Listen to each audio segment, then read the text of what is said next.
స్వీయ నిర్బంధంతోటే corona virus వ్యాప్తిని అరికట్టవచ్చని ప్రధానమంత్రి నరేంద్ర మోదీ పేర్కొన్నారు. ఈ సంక్షోభ సమయంలో ఆత్మస్థైర్యంతో ఉండాలని ప్రధాని సూచించారు. ప్రజలంతా ఇళ్లలోనే ఉండి కరోనాను తరిమి కొట్టాలని పిలుపునిచ్చారు.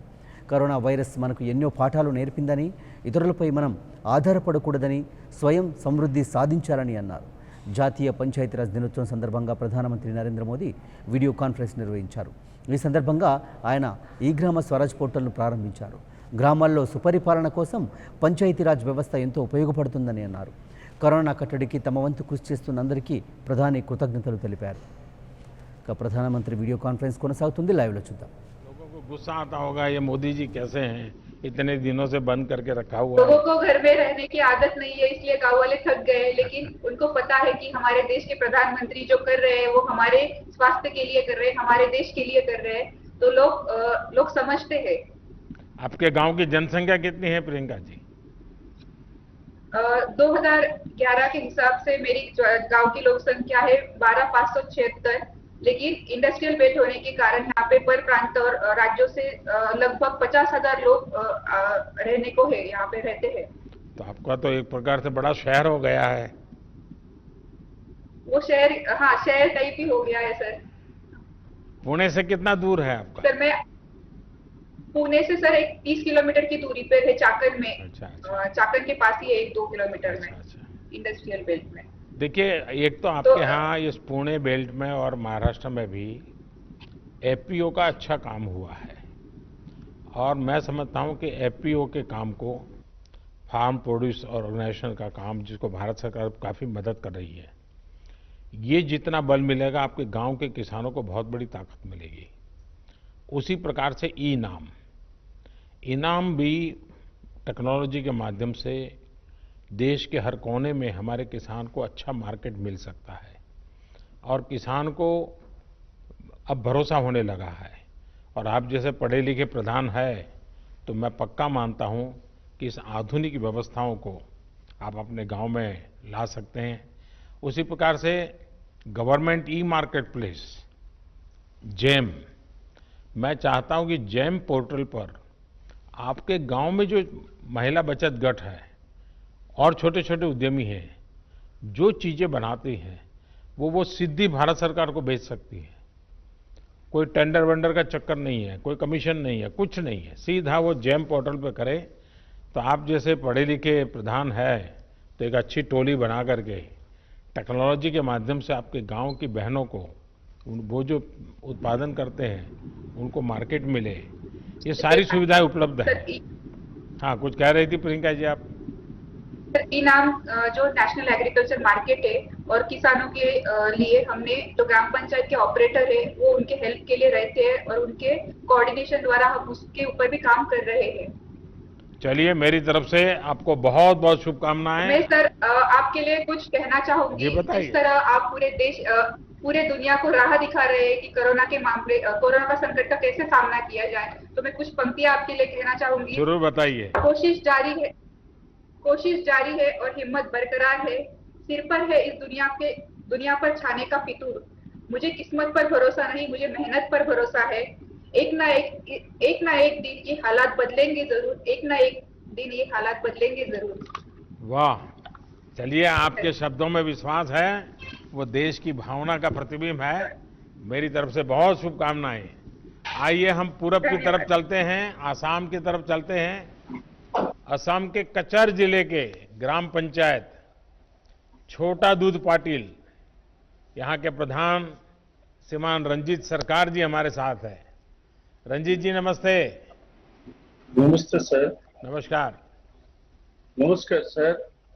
सर, सबसे पहले मैं लॉकडाउन घोषित करने के आपके असम राज्य से सबके साथ में आपका पास मेरा, लेकिन इस बार थोड़े आसाम के लोग नाराज हो गए होंगे, क्योंकि नहीं सर, बिहू इतना बढ़िया आनंद उत्सव, और मोदी जी ने लॉकडाउन कर दिया, हमारा बिहू बिगाड़ दिया।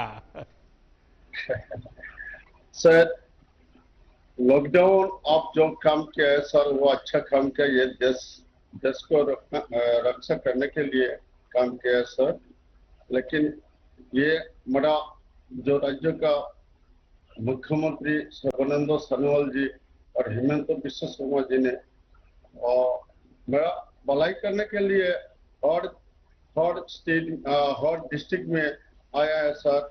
मेरा विधायक किशोरनाथ जी मेरा ब्लॉक में आया और गांव में आया। तो हमारा जो गांव पंचायत बॉडी है ना सर, और बॉडी का जितना 10 सदस्य और आंगनबाड़ी सदस्य आशा कर्मी लेके हम लोग सब मिलके एक बैठक किया है। और बैठक में डिपार्टमेंट को सामने में एक डिपार्टमेंट मॉडल हॉस्पिटल है सर, हॉस्पिटल के साथ जो डॉक्टर है ना उसके साथ बातचीत किया। हमारे जीपी में जितना बूढ़े आदमी और बच्चा लोग सहारा करना पड़ेगा। और फिर हर घर जाके सबको बुलाया, लॉकडाउन मानना पड़ेगा और डिस्टेंसिंग मेंटेन करना पड़ेगा। साबुन से 10-15 मिनट बाद को हाथ धोना पड़ेगा और सब स्वच्छता रहना पड़ेगा। तो इसके लिए सर आपका पहले धन्यवाद। लॉकडाउन का आपका जो देश के लिए भलाई के लिए हम जो काम किया है सर, वो आपको असम तरफ से सर आपको शुक्रिया सर। तो हमारे जो एमएलए सर ब्लॉक के लिए बहुत काम किया है और गांव में जाके रिलीफ दिया है सर। हमारा तनख्वाह 4 महीने का तनख्वाह 86,000 रुपया मिल के मेरा गांव का हर गरीबी को रिलीफ दे दिया सर। हमारा वीडियो है ना हमारा ब्लॉक में, वो मुझे को मदद किया। मेरा सचिव और जो सेक्रेटरी वो मुझे को मदद किया। और गांव में कोई आदमी नाराज नहीं है सर। फैमिली आइडेंटिटी कार्ड जो रेशन के साथ जो 5 केजी चावल मिला है सर रिलीफ में, और मेडिसिन मिला है। मेडिसिन मेरा मॉडल हॉस्पिटल्स का हॉस्पिटल में मिला है सर। वो हॉस्पिटल में जितना बुरा लोग आके जो पूर्ण सहकार्य सर, जितना ये सुंदर स्वच्छता से रहना पड़ेगा। तो इसलिए सर रंजीत जी, आपने बहुत उत्तम तरीके से बात बताई। मैं आपको बधाई देता हूं और सभी आसाम वासियों को भी मेरी तरफ से बधाई। बहुत धन्यवाद आपका। ठीक है सर। साथियों, आपके साथ ये जो सार्थक बातचीत से न सिर्फ मुझे लेकिन देश के जो भी नागरिक आज आपको सुन रहे हैं, सभी देशवासियों को संतोष हुआ होगा। उनके अंदर एक नया विश्वास पैदा हुआ होगा कि दूर सुदूर गांव में हमारे लोगों ने कैसे देश को संभाला हुआ है, देश के उज्जवल भविष्य के लिए कैसे बढ़िया काम कर रहे हैं। और शायद समय ज्यादा होता और मैं सबको सुन पाता,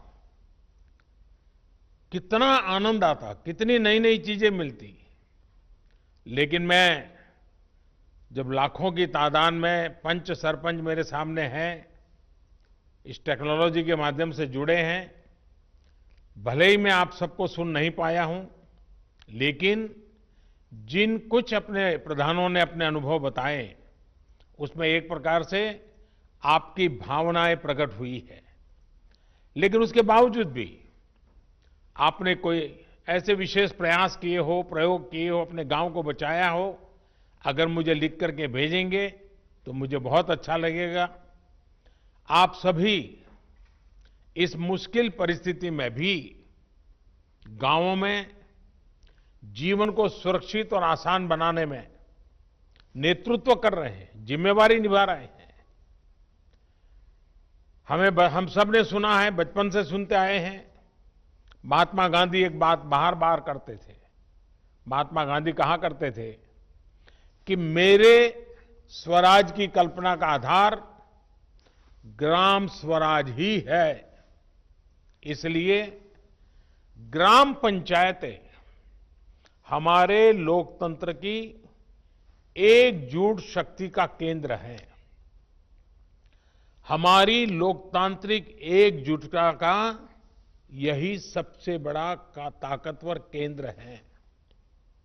और हमारे यहां तो शास्त्रों में कहा गया है, संगमूलम महाबलम, अर्थात बड़ी से बड़ी शक्ति का केंद्र संगठन या एकजुटता में ही होता है। और इसलिए आज की परिस्थिति में देश को आगे ले जाने की शुरुआत, देश को आत्मनिर्भर बनाने की शुरुआत गांव की सामूहिक शक्ति से ही होगी। आप सबकी एकजुटता से ही संभव होगी। इन प्रयासों के बीच हमें ये याद रखना है कि किसी एक की भी लापरवाही, एक की भी लापरवाही पूरे गांव को खतरे में डाल सकती है। इसलिए ढील की जरा भी गुंजाइश नहीं है। गांव में सैनिटाइजेशन अभियान हो, शहरों से आने वाले लोगों के लिए इतने कम समय में क्वारंटाइन सेंटर बनाने का काम हो, हर एक व्यक्ति के खान पान और जरूरत की चिंता हो, या फिर आम लोगों को जागरूक करने का काम हो, ये काम हमें निरंतर बिना रुके, बिना थके करते ही रहना है। और जैसे इकबाल जी ने अभी बताया, जम्मू कश्मीर के अपने साथी ने, रिस्पेक्ट भी करो और सस्पेक्ट भी करो। मैं समझता हूं गांव में बुजुर्ग, दिव्यांग या फिर बीमार लोगों की सबसे पहली पहुंच, उसको कुछ भी कठिनाई होगी तो पहले आपके पास आएगा। इसलिए सबसे पहला समाधान भी गांव के पंच और गांव के प्रधान के पास ही होना चाहिए। हमें ये ध्यान रखना है कि शारीरिक दूरी, 2 गज की दूरी, ये मंत्र भूलना नहीं है। गांव गांव, घर घर, गली गली, 2 गज की दूरी, ये शारीरिक दूरी, साथ साथ मुंह को फेस कवर, जरूरी नहीं है बड़े महंगे वो हो, ऐसा गमछा भी चल जाता है, लेकिन ये लगातार होना चाहिए। या मास्क से ढकना, हाथों की बार बार सफाई की बात हो। आने वाले दिनों में भी हमारे लिए इस बीमारी से बचने का यही बड़ा रास्ता है, यही एक दवाई है। हमें बचाव और स्वच्छता पर ज्यादा बल इसलिए भी देना है क्योंकि गर्मी और बरसात के मौसम में अनेक प्रकार की बीमारियों का खतरा भी बढ़ जाता है। और हमारे बारिश के दिन आने की शुरुआत होने वाली है। इस बार कोरोना बीमारी ने इस खतरे के लिए और अधिक चिंता का कारण बना दिया है। इसलिए हमें बहुत सतर्क रहते हुए अपने गांव को बचाना है।